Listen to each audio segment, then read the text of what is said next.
In this video, we're going to show you how to use the Nurse Console as a part of the Ascom Nurse Call system.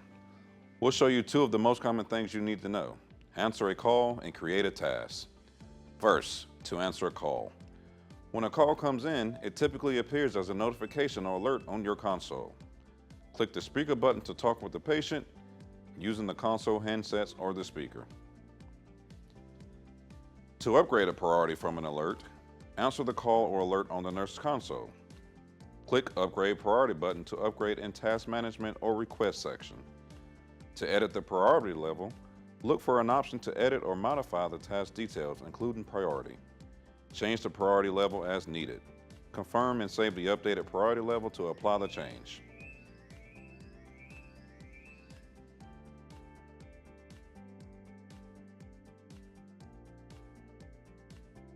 And now, to create a task. Go to the Task Management section. Look for it labeled on the left-hand side as Task Lists.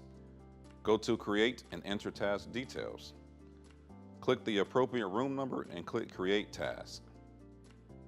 Fill in the required details for the task, such as task and role, and click Create Task.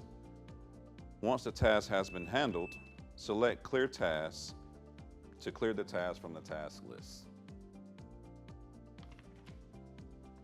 That's a quick look at two of the most common functions you'll use on the Ascom Nurse Call console.